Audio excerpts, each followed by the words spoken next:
Hello everybody, Z-Tech here, and today we're continuing the NAS Showdown. So since the last video, there has been a couple of changes. I've made a couple of, changes that will play into the way I want to go. So initially in the first video, I did say that I will be doing an Proxmox type of review. Basically, everything will be virtualized. However, that being said, that is not my goal. I will not be running this NAS software or a NAS software virtualized. It'll be bare metal. So to that end, what I have done is I have bought a couple of parts. I had parts lying around at home. So I had a Intel 10100 CPU. I had 32 gigs of RAM lying at home. I had an NVMe and I also had some spare hard drives, some hard drives, older hard drives that I pulled out of my UNRAID system. So what I've done is I've bought the Johnsbo N1, which is a really nice small NAS style chassis. So I have the ASRock B560M motherboard in it. The reason I picked this is mainly because of the Intel LAN. It has an Intel LAN in it, which I like. Other than that, honestly, it's a pretty standard B560 motherboard. I am using a 10100 i3 10100 right now on it for testing purposes. However, if I do switch my NAS software from UNRAID to whatever else, I can always pull the 11th gen CPU 11400 if I'm not mistaken from my UNRAID and then pop it into this motherboard. This is for the future, of course. I have I have allocated 32 gigabytes of RAM. However, for testing purposes, I will just be using 16 gigabytes of RAM. I'm pairing this with a 750 watt ITX power supply. I got a FSP. FSP. I think I got this one. Yeah, the Dagger Pro 750. Yeah, that's the one I got. So 750, it's overkill, but honestly, that's the only thing that I could find that was in stock and reasonably priced. I think I paid about 100 US dollars for this power supply. A little bit on the higher side. I wanted something like 550 or 600 watt, but nothing was available at reasonable prices. This was the most reasonable price. Overall, the power supply is good. However, the built-in cables are kind of on the longer side, so I have to figure out what to do with those a little bit later. However, it does fit in the Johnsbo N1. I had to jam it in, but it does fit. The back over here, the chamber where you store the cables is pretty much jam-packed, so we're gonna see.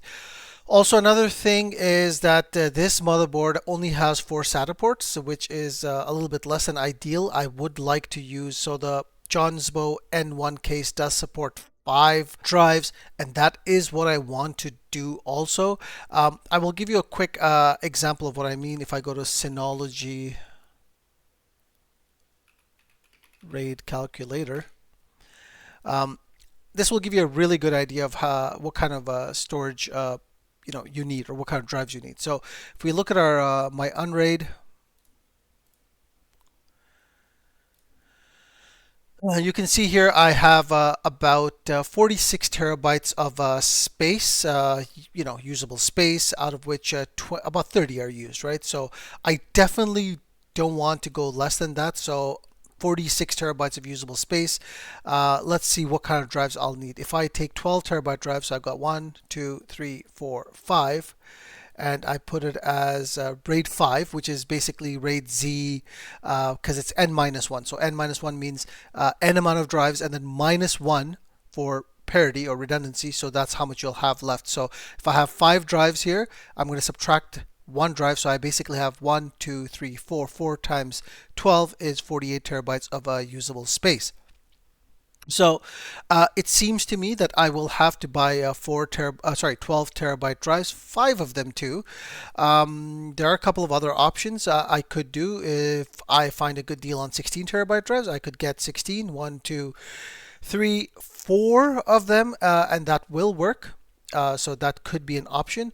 Or if the price is right, I could get 5 16 terabyte drives for a grand total of 64 terabytes. Again, that might be overkill, but as it seems to me, I think 5 12 terabyte drives would be the way to go for me. So what I also am going to do is going to get something like this, Amazon.ca, and if I say NVMe to SATA.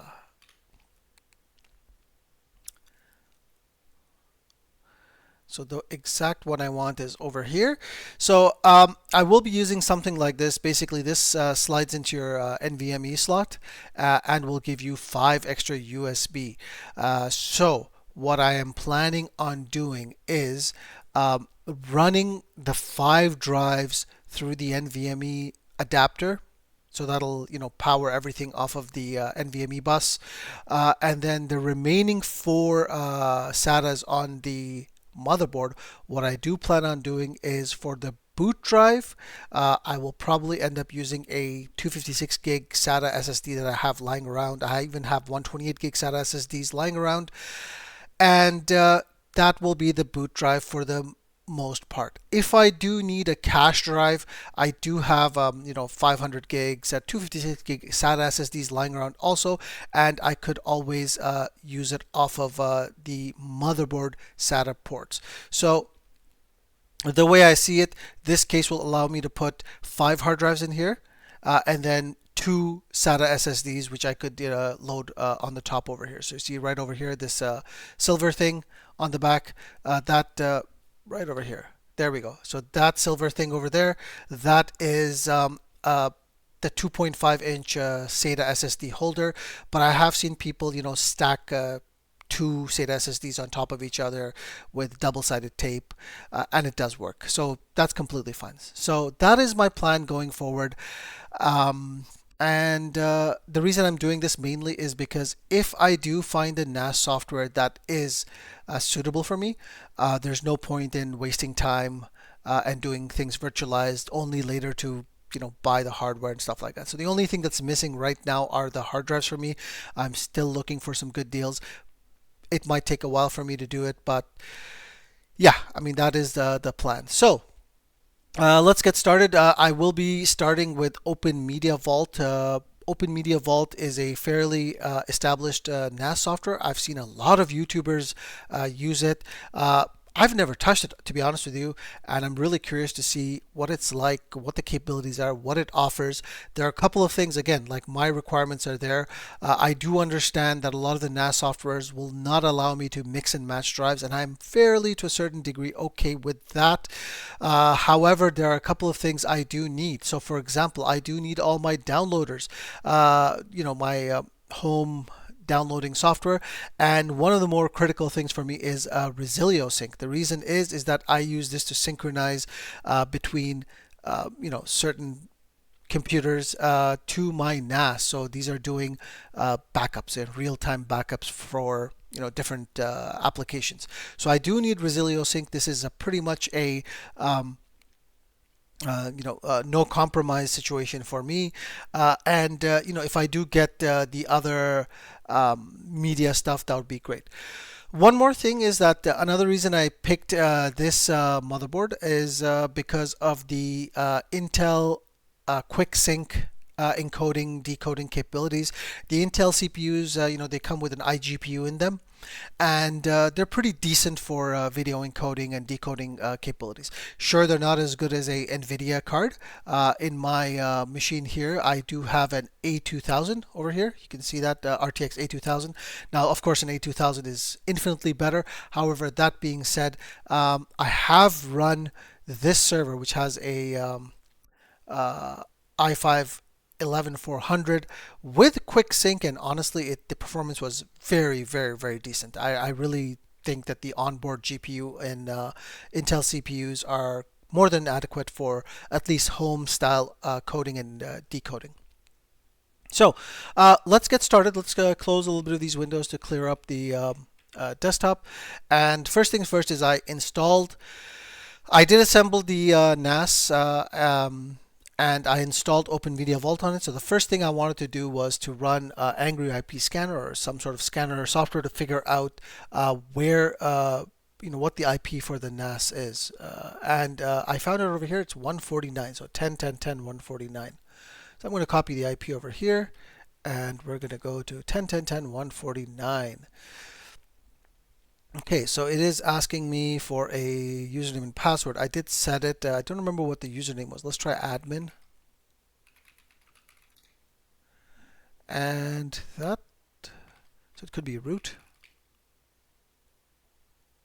There we go. Oh, let's check something. OpenMediaVault default login. It's admin and OpenMediaVault. Okay, fair enough. So let's try that. Admin OpenMediaVault. There we go. Okay, so okay, that's fair enough. Delete all of that. Looks pretty good. The dashboard has not been configured to personalize it. Please go to the settings page. Okay, let's go there. Sure, I want to see all of this. All of this looks good. And save it. We can always tweak this later. All right, so that's pretty good.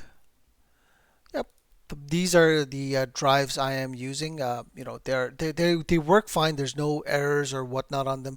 But the only thing is that they're old, right? So they've been used for a very long time. I think 3 or 4 years, something along those lines. And you can see here that these are the devices or the drives in my system. I've got three 4 terabyte drives, and I've got a Crucial P500 NVMe drive, 500 gigs. Only temporarily. Again, this is just for the testing purposes, but as time goes on, we will see, and we'll discuss about how to configured. But so far, honestly, this looks pretty good. I like it. Looks really nice. Shows you all the important information right in front of you. Again, you can see 16 gigs of RAM on the server. Not bad. Let's go through this. So let's look at Workbench. Okay, date and time looks good. Notifications, perfect. I can do SMTP notifications, and I can configure what kind of notifications I get. Power management, let's see the settings. Sure. Okay. Makes sense.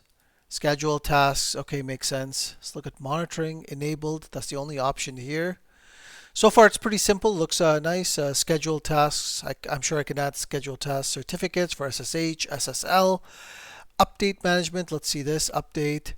Okay, I can choose if I want to get pre-release updates and community maintained updates, which is great. Plugins, awesome. So there's a lot of plugins here. We're going to go through these a little bit later. It seems that those are the only plugins. So look, ClamAV, Disk Stats, File Browser, FTP, LVM, NUT for UPS, OneDrive, Photo Prism. Okay, S3 based on MinIO. Okay.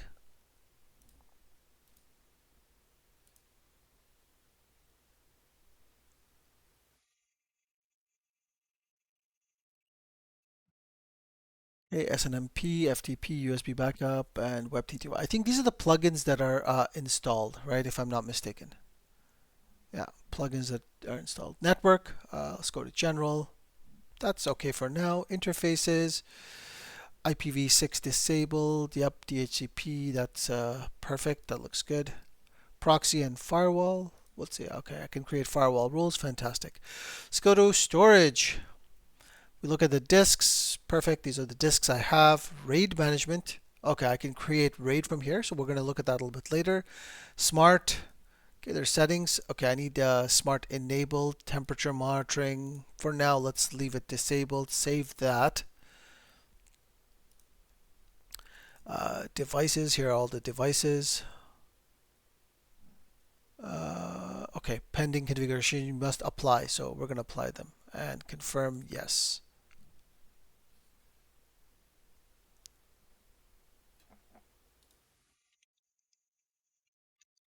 And schedule tasks again.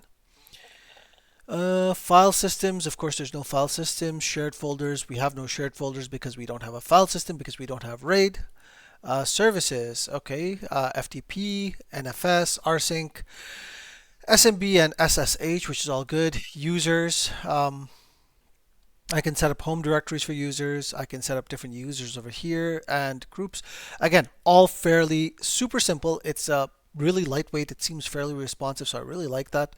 System information, we got a little bit of info here. Logs, running processes, services, report.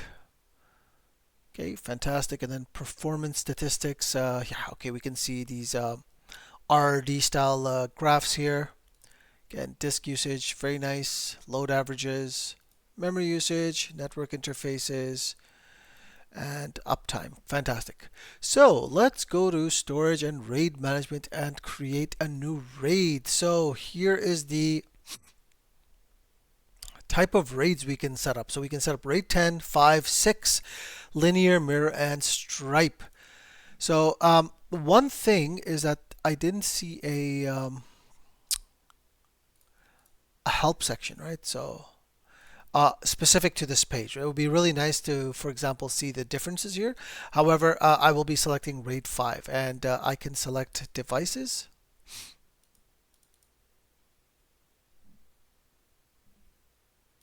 I can't. If I do RAID 10, RAID 6, if I do mirror. Interesting. I can't set up devices. Let's go to disks. I guess I might have to initialize the disks maybe. So let's do this. Edit.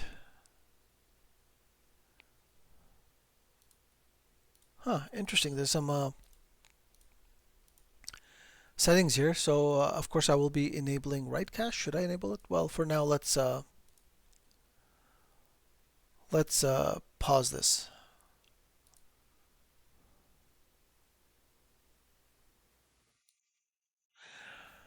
So what I can't seem to figure out is why can't I create a RAID?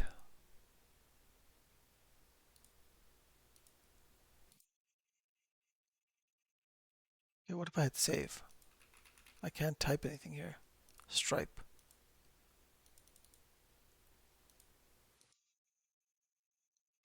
Interesting. If I go to disks, can I there we go. It's wipe. Okay, I think that's the issue here. So I need to wipe the disks and I'll do a quick wipe.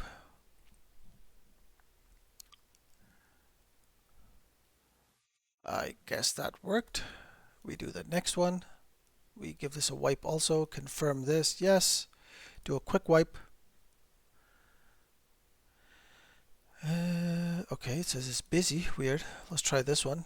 Wipe this. Confirm that. Yes. Quick. Okay, that was good. What about this one? Why did this not work?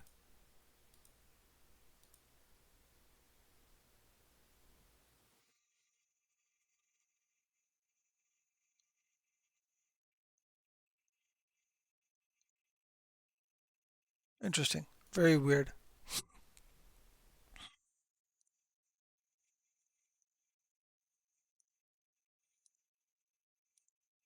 Hey, there we go. Perfect. So I don't know what that error message was, but we can select the 3 disks here and hit save.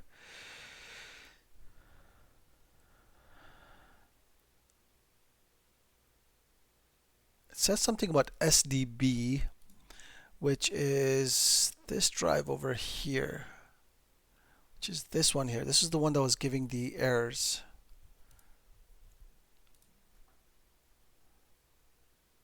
Not sure why this drive is giving errors. So edit this one. Click this and hit wipe. Confirm. Yes. If I do a secure wipe, will that work? I think it is, yes. It could be some sort of partition issues or something like that. Now, if I do a secure erase, it will take forever. Yeah, I mean, you can see it's flying through this, but yeah, it is going to take a while. So let's see if I can stop this. Maybe it'll just work because it, cleared the partition table. We're going to stop this for now. See, close this. If I wipe it again, and if I do a quick wipe, let's see what happens. Quick, but partition table may be garbage.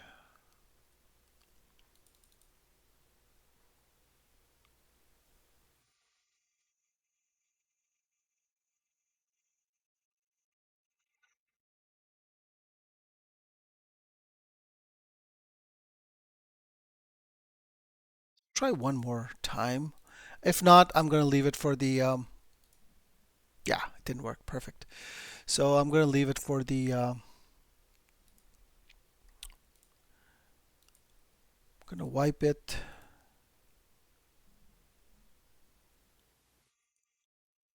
Well, is there a way I can go into,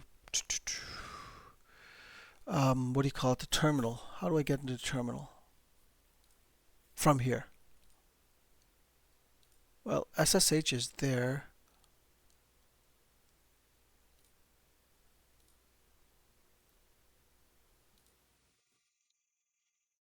Interesting. I can't access the terminal from here, so let's try this. SSH, I guess, root at 10.10.10.149. Hey, that worked. Um, LSBLK. There we go. So SDB does have some partitions on it, so that's why we need to kind of wipe it out, right? So let me initialize this disk and I'll be right back. Perfect. So I got it working. I had to, do an fdisk and, basically wiped out the partitions and everything. So it seems to be running right now. So let's try creating a new RAID. So we're going to call it RAID 5. Oh, fantastic. SDB and SDC are there, but no longer SDA, which is bizarre. Let's wipe this. Confirm. Yes, we're going to do a quick wipe for this one. Perfect. Now let's do a RAID management, new RAID, and hopefully this works this time. Fantastic, there we go. It worked. We created a, we're going to apply this, confirm, and yes.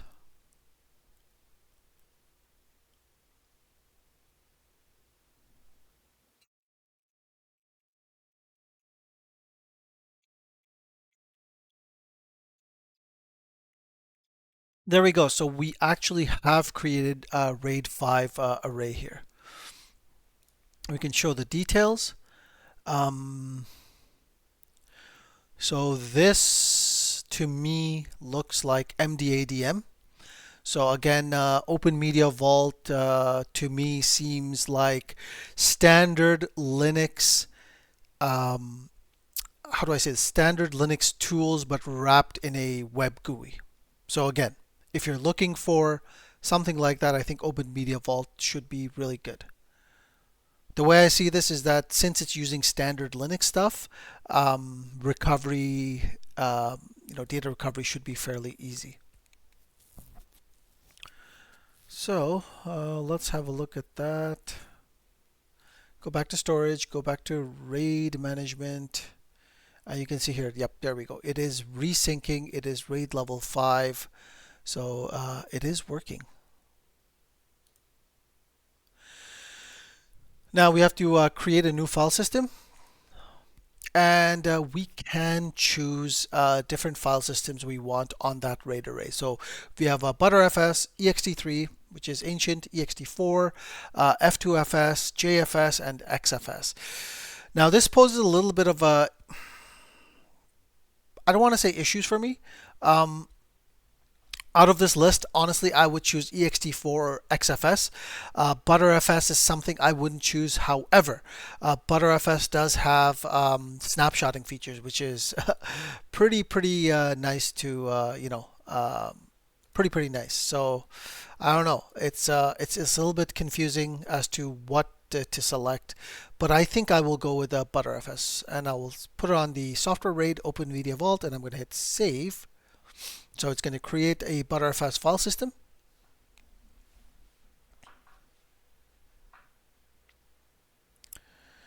So there we go. We're going to hit close.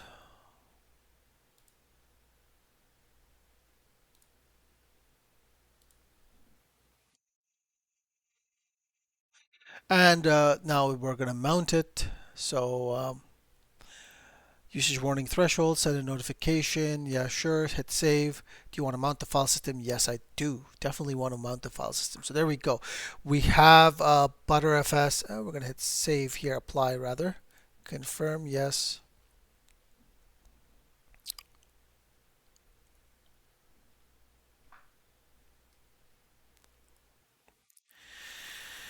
And we have a ButterFS file system. If we click this, we can unmount it, edit. Okay, we can edit some warning thresholds. Let's put it to 90%. Hit save. That sounds good. And hit apply. Confirm. Yes. And if we go to dashboard, we should now, there we go. We see the file system. Um, Yeah, we can see the file system and the utilization for it. Perfect. So far so good. Now, logically speaking, we should go to shared folders now, and we should create a shared folder. It's going to be on the ButterFS file system. We're going to call it YouTube test. And perfect. I can put in everyone is read and write, and we're going to hit save. And is there an apply? Is there an apply? No. Perfect. So that means if I go to File Explorer and if I go to Network, I see OpenMediaVault, and I do not. Oh, there we go. Apply. Confirm. Yes. I should see the share here any second.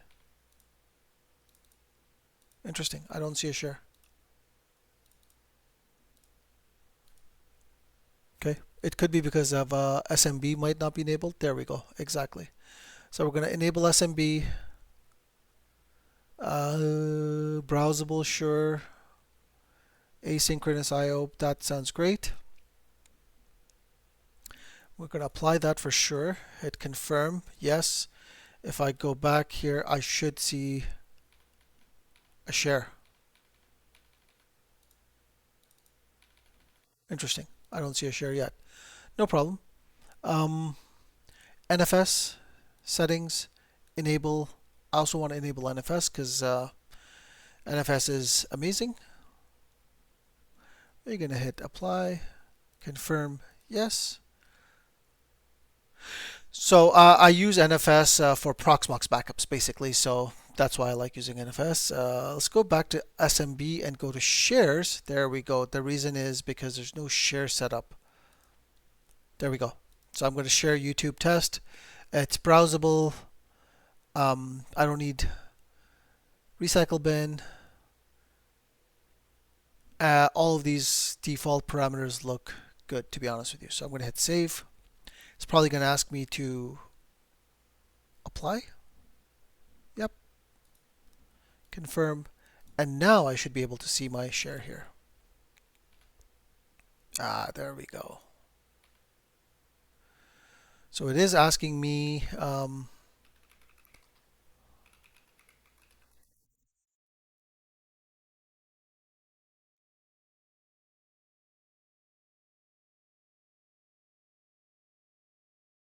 interesting.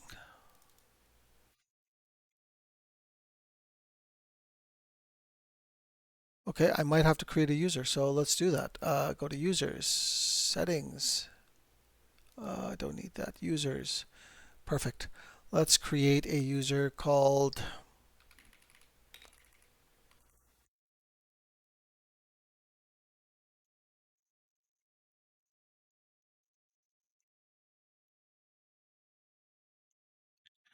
we're going to hit apply, confirm, yes. we go to the share again, let's see what happens.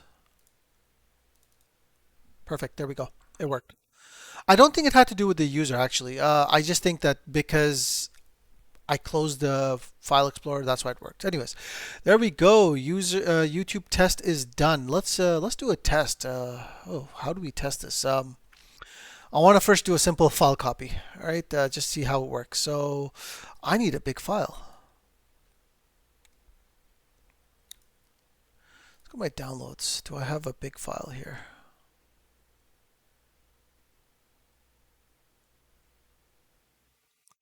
I do not.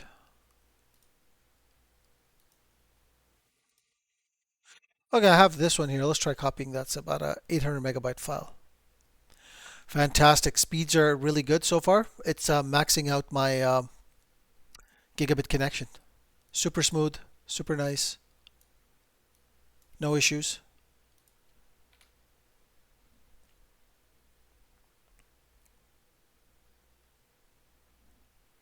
If I go to storage, go to file systems, you can see here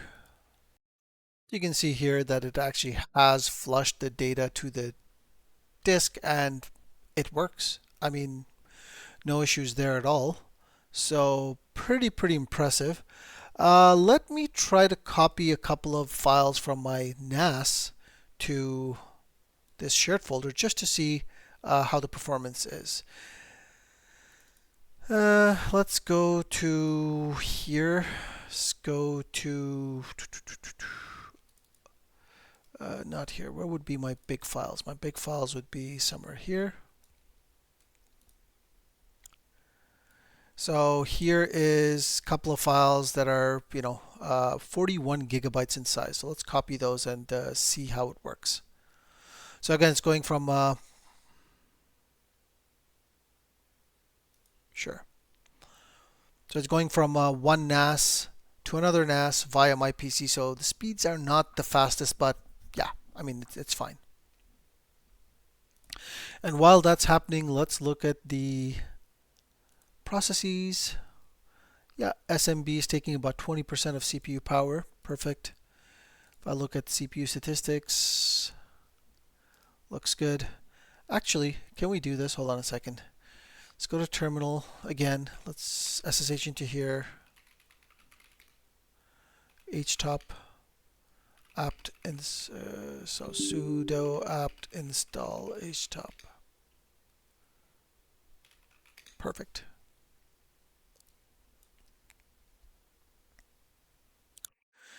So again, system seems super duper lightweight to me. Very nice. It's on a i3 10100, and honestly, it's just working well. Look at our load averages. Yes, load averages are going up, but still, it is very nice. You can see here the file copying is fairly stable. It's fairly good. I think this is probably being limited by UNRAID because, again, UNRAID performance is not really known for the best performance.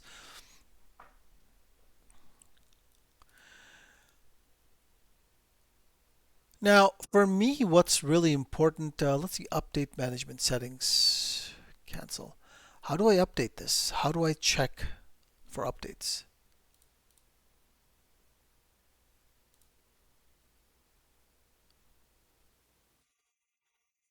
Interesting.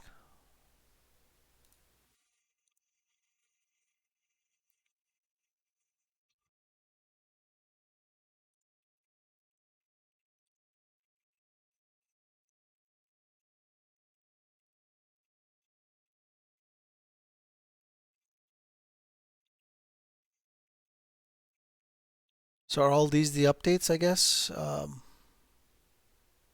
Yeah, there we go. Install updates. Perfect. So there seems to be a fair bit of updates that need to be installed. So let's do that. Let's do that. Let's install the updates. Confirm. Yes. And while that's updating, let's see what it's doing to the CPU utilization. Yep, of course, it's going to be a little bit Um, Hard on the CPU, but still, I mean, again, I'm impressed at the performance. It is copying, not impacting the copy speed, doing updates. It's so far so good. So one thing is that I was saying that updates are difficult to find, but it actually says here clearly updates available. I can click this and update it right over here. So if I go to update management, updates, there we go. Confirm this, hit update. So this should update. I guess, yep, it has updated, but because I haven't rebooted, that's why it's complaining. It's complaining that a reboot is required. So how would I reboot this? Oh, there we go. Easy peasy. All right, makes a lot of sense. So let this finish copying. It's going to take 2 minutes, and I will be right back and do the reboot. While that's copying, let's have a look at a couple of other things. Okay, perfect. I can set up static IPs, which is great. I wanted to look at the NFS service settings enabled shares. There we go. Perfect. So yeah, I can set that up and options. Perfect. Excellent. What about for SMB shares? Just want to check something here. Uh, yeah, perfect. I can create a share right from here. Perfect. On this file system, which makes a lot of sense. I can put it to everyone read and write. Okay. So while the copy is happening, let's also have a look at the plugins real quick. ClamAV, I don't really need that. Disk stats, sure, let's install that. Confirm this and hit yes.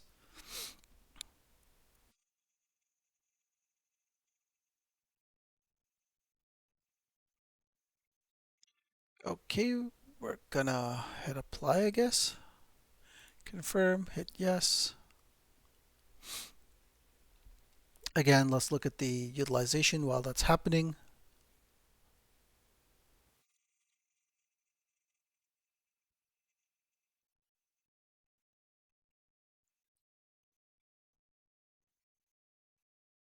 And I got disconnected from OpenMediaVault. Very, very odd. I wonder why.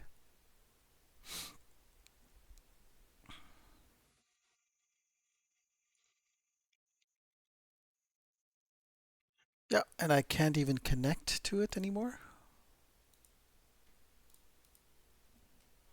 Let's do a quick scan.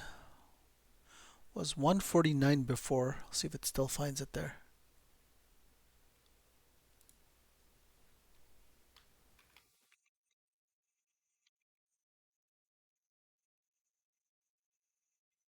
It switched to 150. There we go.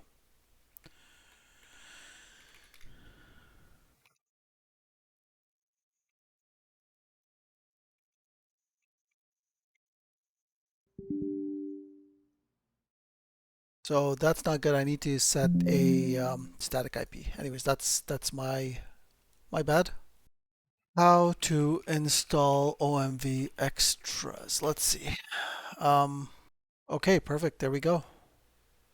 All right. So yeah, I get it why they're doing it this way, but I wish it was more integrated. Press Control Shift R in the browser after signing into the OMV web interface. So Control Shift R is to refresh, and there we go. OMV extras.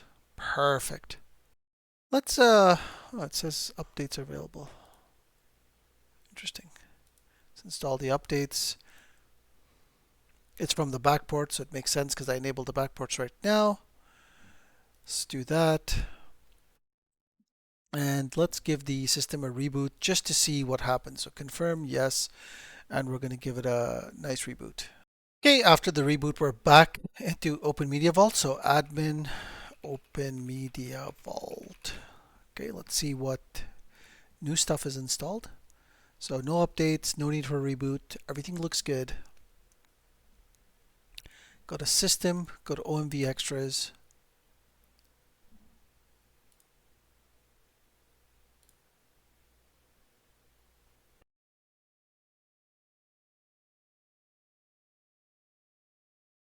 And we should get a lot of more options here, if I'm not mistaken. I do see a fair bit of options now.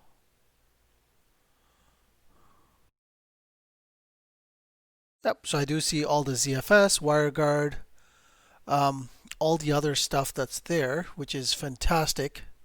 So this means to me that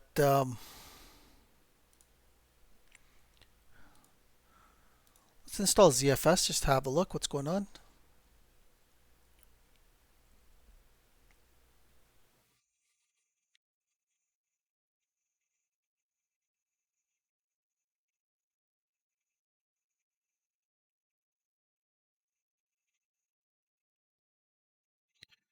So this to me means that when you set up OpenMediaVault, you should, before creating any RAID arrays, install the extras, OMV extras, to get ZFS. And then after that, that's when you create all your storage and everything like that. So I'm probably going to wipe out my storage just to see if I can get on ZFS, because I do prefer ZFS if I do have a chance to use it.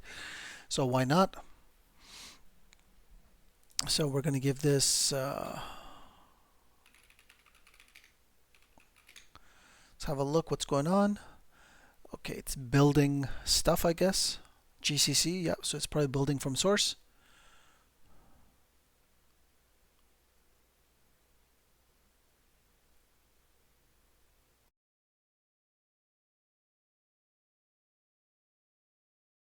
There's a couple of other plugins I saw here that could be nice, like the CPU temperature plugin. I think I'm going to install that.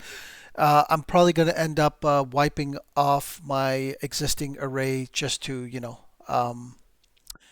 ZFS installed. So let's see.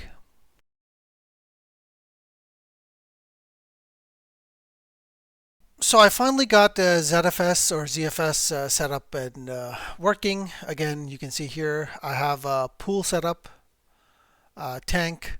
Already started copying files over to it, and this is an example of why I want to switch over from UNRAID, is because if you look at UNRAID, the way how it works is that, like I said in my previous video, if you do have a cache drive, when you write to UNRAID, it actually writes it to the cache drive, and then the mover takes effect and starts moving the data from the cache drive onto the actual drives. The problem comes in is when you want to read data from UNRAID, and you can see here that it's single drive only, right? Because the files are stored on a drive, it doesn't split it. Now, if you have multiple files, it might, put it in different drives depending on how you have it set up. Your UNRAID file, drive allocations, the way you have it set up. However, you can see here that there's a limitation. This drive is only giving me data at 67 megabytes a second.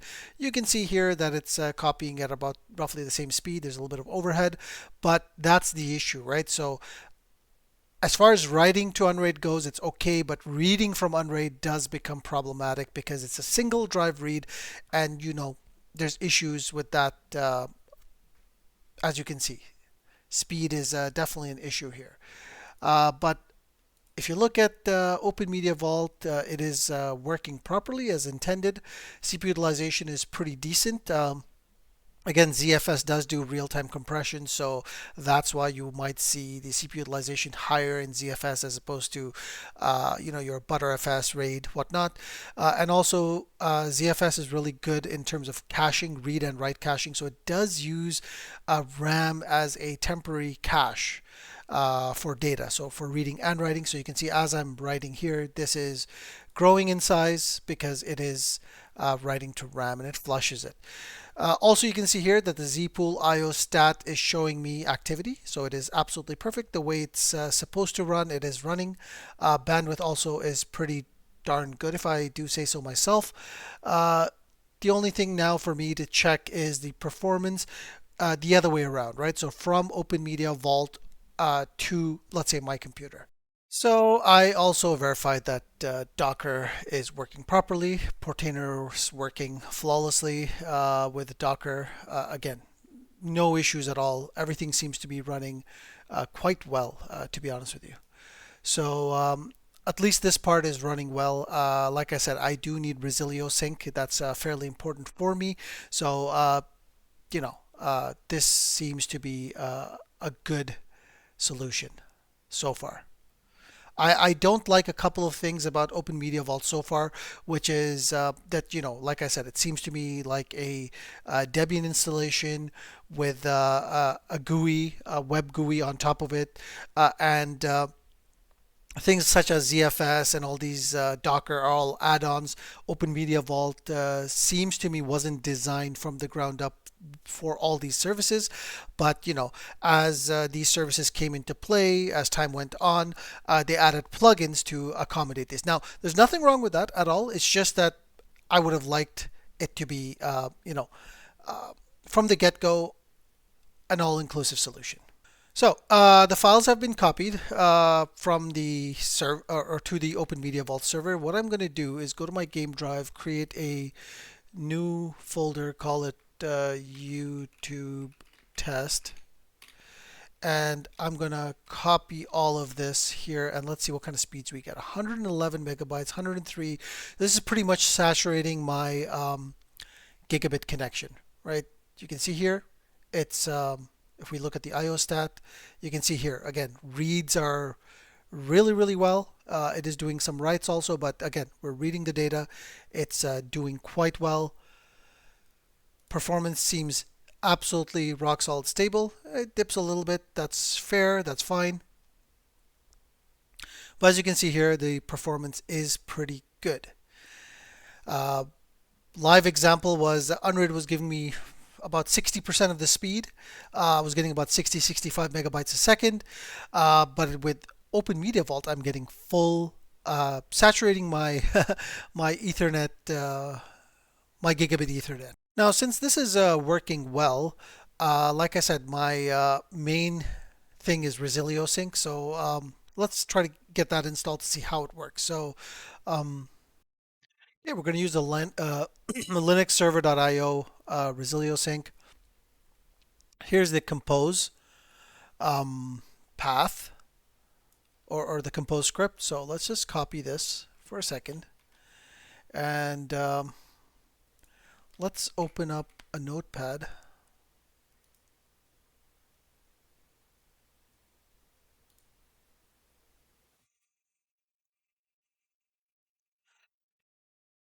And let's change a couple of settings here. So the time zone is going to be America and Toronto. We need a couple of paths to the config, path to downloads and the path to data. So we need to set that up. Let's set that up right now. Let's share this Docker folder to see what happens. I'm going to hit apply. Yes. Let's have a look at OpenMediaVault. And I do see Docker. I see Portainer's folder and Watchtowers folder, which is perfect. There's no issues there. Let's try this. Resilio Sync.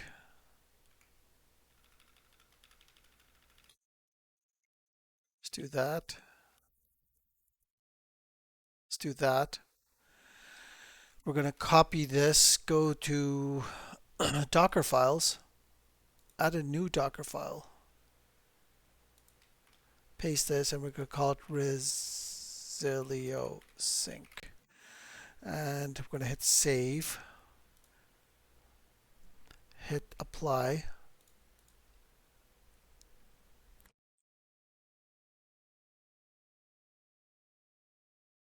And we're going to build it. And that's not the way to do it. So let's go to compose, containers.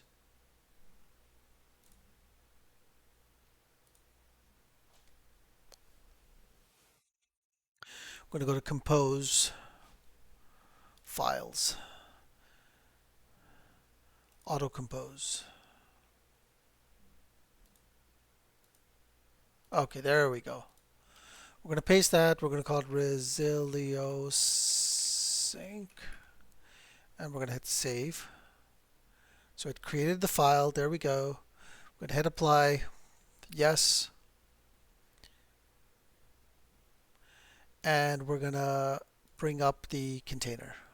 So let's see, there we go. It seems like it's working. Fairly easy to set up. End of line.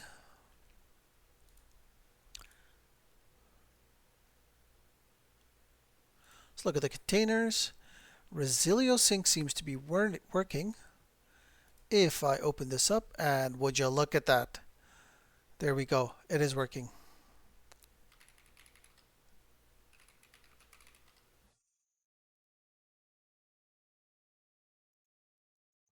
And it's for home use. We're going to hit get started.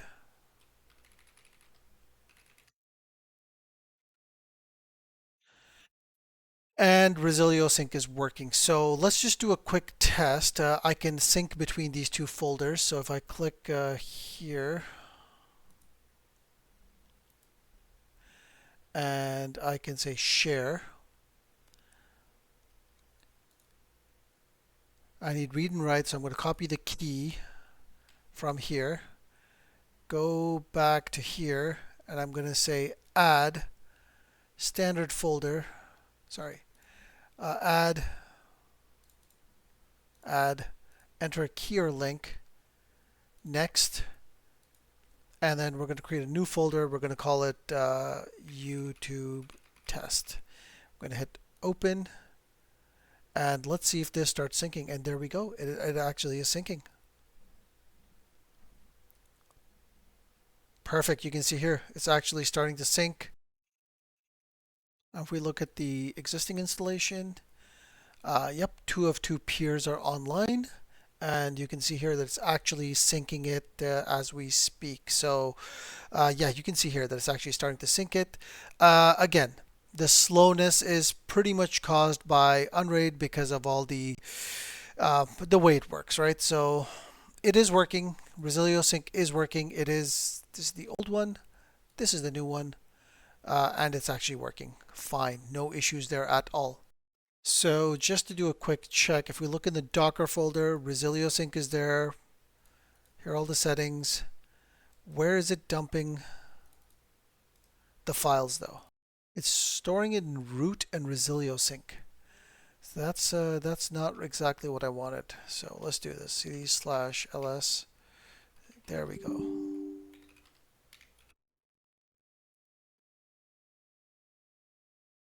Okay. So it's doing it in this way, which is not exactly what I wanted. So it is actually saving in the root, which I do not want. I actually want it in a share here that's on tank. So let's try to fix that and see if we can get it to run the way we want it. So how would I do that? So that would be, so it is off the root, so it shouldn't be there. Just want to check the directory ls cd/ls cd resilio sync ls. So config data and downloads, all 3 of them are being stored there, which is not exactly what I want. Okay, so this would be actually /tank/ if we go here /tank/ and just copy this to here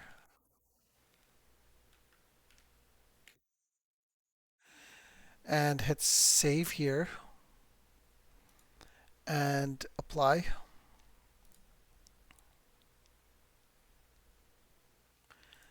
And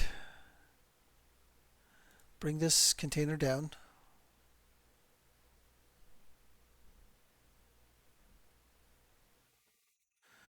And we're going to bring the container back up again, which should work properly. So let's see if this works. So if I go here,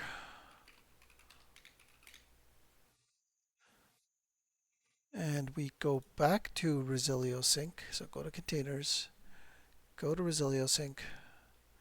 There we go.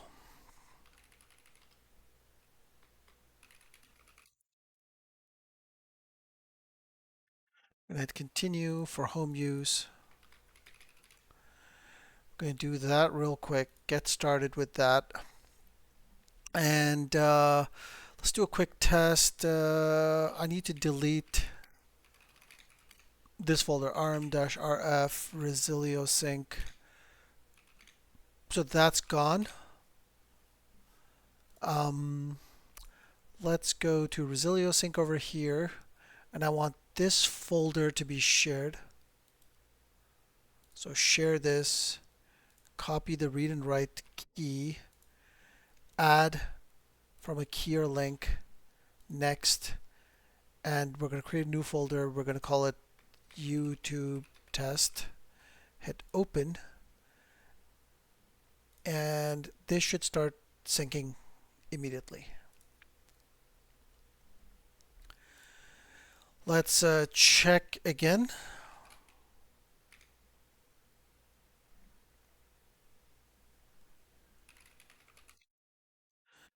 Okay, so nothing on the root directory. If we go to tank, we go to resilio sync, and there we go. We got the config data and the download. So everything is all set up perfectly. Now, what I was thinking also is that on tank,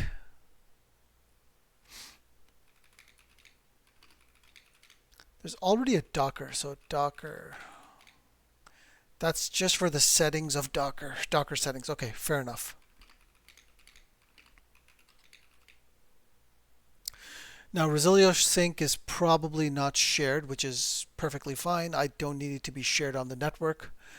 Even if I did, for example, it would be just for me. So you can see here that is working okay. This peer is offline. That's okay.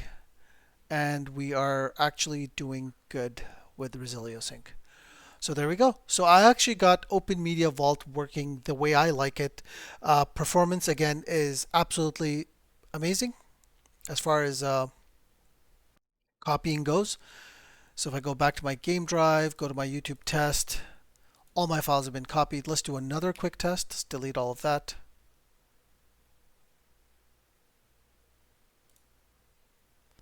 Go back to the network, OpenMediaVault, YouTube test, and let's do a quick copy. The biggest file here is this one. Let's do this. And there we go again. We are doing pretty well in terms of speed and performance. Let's have a quick look at the HTOP. Just want to check something. Yeah, performance is absolutely amazing. This is an i3, and you can see I'm running Docker containers. I'm doing a sync in the background. ZFS is copying, and CPU load average is 0.75. It's going down, which is even better.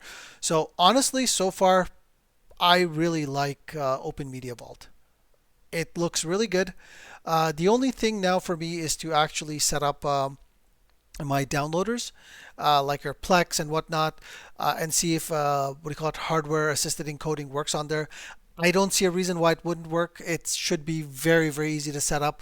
If I could set up Resilio Sync, then I don't see a problem of why I won't be able to set it up. So hopefully you had a good idea, a very long-winded look at OpenMediaVault. For one thing, I really do like the lightweightness of OpenMediaVault. Like I said, based on my assessment, it seems to me that it is a Debian install with some customizations on it and a web GUI. The things I didn't like about it are that everything is kind of like added on. So you have to add on Docker, you have to add on ZFS or ZFS rather. But once I figured that out, it's really easy. It just works. It works well even. Have zero complaints about OpenMediaVault.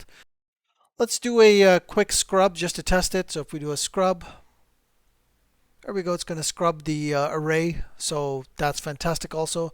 I honestly think that OpenMediaVault's a pretty nice solution. It is doing the things I wanted to do. Again, setting up stuff via Docker Compose was super easy. So let's just set up something else from here. Let's say Nextcloud. Let's set this up real quick. So we're going to do that. That looks fine. We're going to change to America. Toronto. This will be slash tank slash next cloud slash config. And we're going to copy this whole path here. I'm going to paste it here, and we're going to call this data. All right, let's copy that. Let's go into OpenMediaVault.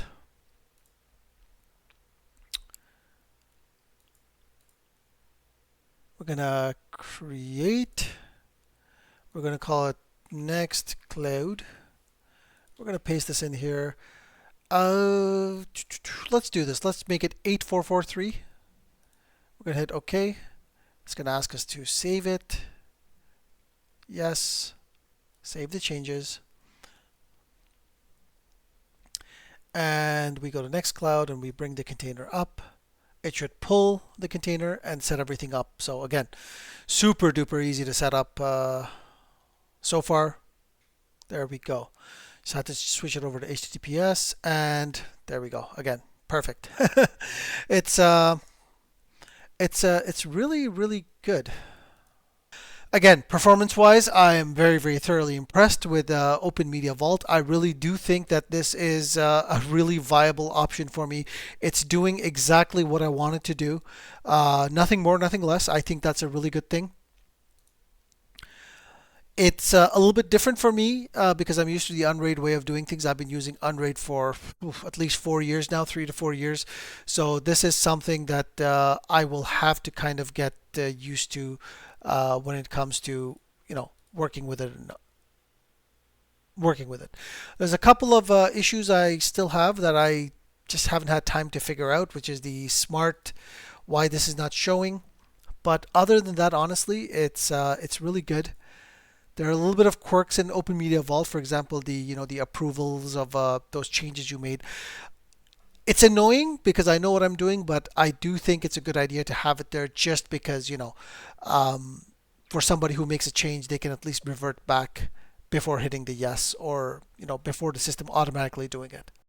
So hopefully you liked the video. For me, honestly, OpenMediaVault is a front runner right now. I mean, it's the only one I've checked so far, but it is really slick. I really do like it. I like the fact that it's super lightweight. It's quick, easy. There's no real slowdowns in the system. I also like the fact that it's pretty much vanilla Debian underneath. I like the fact that with a plugin you can enable ZFS, get ZFS pools created, share the folders easily. So honestly, this is really, really nice. I really do like it. There we go. Again, access control lists. Yeah, this is really, really good. Good stuff. I really, really like it. Yeah, super easy to use. Again, you go to your shares, you set up your permissions, just click, click, click. Very, very easy. I don't see an Active Directory integration, but honestly, I don't run Active Directory at home, so not really big deal for me. But other than that, honestly, everything looks pretty darn good. Not gonna lie. It's also got decent diagnostics in terms of graphics and whatnot. You can look at logs, processes. Everything is there. I really think it's a pretty slick system, and I definitely do like it. OpenMediaVault to me is a really, really, really nice piece of software. I didn't know it was this good. Again, you learn new things every day, and I hope through my adventure setting up OpenMediaVault, this was informative for you. And I'm really excited to see the other RAID solutions out there and pick one that works for me. Hopefully you like this video. If you like this video, don't forget to give the video a thumbs up, subscribe to my channel for more content like this, and see you soon.